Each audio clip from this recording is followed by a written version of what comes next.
وسلام يا دمان شعبي غير سوماليلاند شعب ودقينا فرع waxa hadlaya waa madaxweyne Ciro si fiican madaxweynaha hadalkiisa u dhageysta waa musharax warta ka daayay madaxweynuhu baa leeyahay Faysal oo Masayrka jooji madaxweyne Ciro waa madaxweynaha Soomaaliland taasi musharax dhaxay wadana waxaan sheegaya musharaxdu waa badan yihiin ogtahay doorashooyinka markasta waxa mudnaanta leh doorashooyinka dastuuriga ah sida darteed ma jirto doorasho ka soo horeyn karta doorashada madaxtooyada Soomaaliland oo ah doorasho xeerarkeedii iyo miisaaniyadeediiba diyaar yihiin waqtigeedina aan lagu muransanayn oo aan aqbali karnaa ma jirto maxaan jirin marka ma jiro xeer diyaar ah oo lagu qabto doorashooyinka tooska ah ee ururada iyo axsaabta qaranka suurtagalna ma aha doorasho aanay xeerkeedu dhaqangal ahayn in la qabto maxaa leedahay marka shacabka Soomaaliland shacbiga reer Soomaaliland soo jeedintii ganacsatada ee ahayd in doorashooyinka madaxtooyada ururada iyo axsaabta qaranka la is saaro waxaanu u aragnaa inay tahay xal lagaga bixi karo muranka siyaasiga ee maanta taagan maadaama ay xukuumadda iyo xisbigeeduba diideen soo jeedintii ganacsatada ee ahayd in la is saaro labada doorasho Muuse Biixi maxaa leedahay uma aqoonsan doono mid sharci ah 13 November kadib sida madaxweyne Ciro sheegay Soomaaliland inta wixii ka dambeeya liinana ma sii cabi karto axsaabta mucaaradka ah waxay taageerayaashooda iyo shacbiga Soomaaliland ku wargelinayaan inay sii wadayaan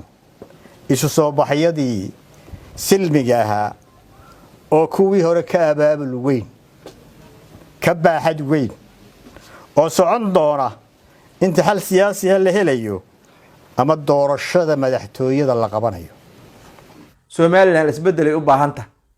Soomaaliland waxay u baahan tahay isbedelkii madaxweyne Ciro soo bilaabay ee Barqad Batuun uu ku yimid ee Xildhibaan Maxamed Abid ku yimid ee Maayir Mooga uu ku yimid ee waxa weeye dhalinyarada maantay Soomaaliland waxa weeye horumarkeeda ka shaqeynaysa xuquuqda shacabka u doodaysa tayada leh waxa weeye waxtar kale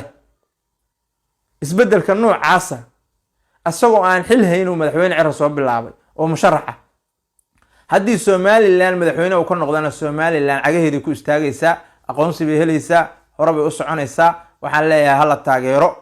isbedelka hala taageero codka bisa dhimana codka nuugu rida wasaaradda shaki kuma jiro in madaxweyne Ciro madaxweynaha soo socda yahay idinkana waxaa la idinka rabaa inay isbedelka aadaan dhamaantiin waxaan leeyahay shacabka reer Soomaaliland kuwooda ka caga jiidaya Cabdiraxmaan Ciro waa dooran yahay sanduuqa mar hore codka ku dhaceen muwaadin codkaaga halka dadku u badan yihiin raaci intuu ka qasaari lahaa wasaaradda cadaaladda social media sidaas ku sheegaysa 13 November ayaa noo balana reer Soomaaliland Cabdiraxmaan Ciro waa madaxweynaha Soomaaliland insha Allah taala saadaal bini aadan intuu wax saadaaliyaan saadaalinay waxa weeye waana xaqiiqoobaysa waxa weeye shacab oo dhagiina ku sii qaata madaxweynihiina ilaashada waxaan leeyahay kuwa askarta imaani Ilaahay keena madaxweynaha waxa weeye jidadka ku xabadeynaya markuu waxa weeye shacabkiisa uu la socdo wariyada ka xishooda madaxweynihiina Muuse waqtigiisu waa dhamaaday madaxweynihiina waa Cabdiraxmaan Ciro halaga xishooda madaxweynaha wasaaraddu runta idin sheegaysa hadda diidaan maaho runta waxa ogaanaysaa 13 November markii laga baxo doorashadu dhacdo ayaa ogaanaysaa hadda diidaan maaho bishaaro waxaan kuugu bishaareynayaa application-ka Baysi waxa uu ka caawinayaa inaad ehelkaaga lacag u dirto adigoo jooga gurigaaga iyo goobtaada shaqada loo diraha lacagtu waxay ugu dhacaysaa telefoonkiisa gacanta Baysi waxaad ka heli kartaa App Store-ka iyo Play Store-ka markii doorashadu inta dhacdo codka hal la tiriyo la yiraahdo ayaa ogaanaysaa markaas ogaanaysaa in wasaaraddu run sheegaysa insha Allah taala waligeedba wasaaraddu waxay saadaalisaa been ma noqdaanba sideedaba runtii u dhowdahay mar walbana waxa weeye qalbigeedu waxa uu taageeraa iyo qowlkeeduba qofka waxa weeye shacabka waxtarka u leh Cabdiraxmaan Ciro waa madaxweynaha jamhuuriyadda Soomaaliland ee dhaartu u dhiman tahay dhagiina ku sii qaata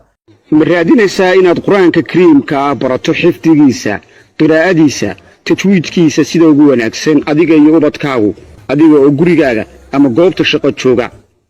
madrasadda culuumul qur'aan online ayaa sida ugu wanaagsan waxaad ugu baran kartaa culuumta kala duwan sida higaadda caqiidada tafsiirka qur'aanka si aad ugu biirto hadda waxaad haysataa jaaniska ugu wanaagsan kala xidhiidh